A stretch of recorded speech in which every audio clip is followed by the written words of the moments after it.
To fix Home Depot lowering your credit limit, understand that credit limit reductions can occur due to various reasons such as changes in credit score, payment history, or economic conditions.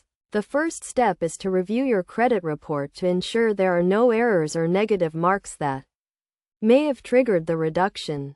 You can obtain a free credit report from the 3 major credit bureaus: Experian, TransUnion, and Equifax.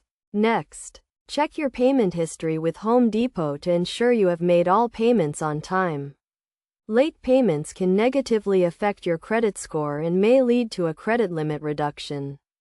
If you have missed payments, make them as soon as possible and consider setting up payment reminders or automatic payments to avoid future late payments.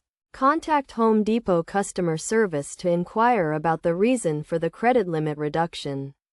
They may be able to provide additional information or offer suggestions to improve your credit limit.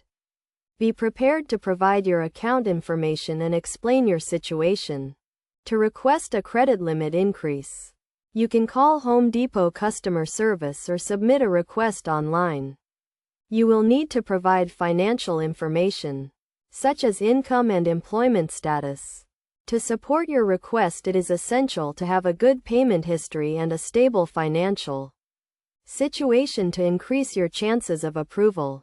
Additionally, consider making a large payment or paying off your balance in full to demonstrate responsible credit behavior. This can help improve your credit utilization ratio and show Home Depot that you can manage your credit effectively. It is also crucial to monitor your credit score and report regularly to detect any changes or errors that may affect your credit limit.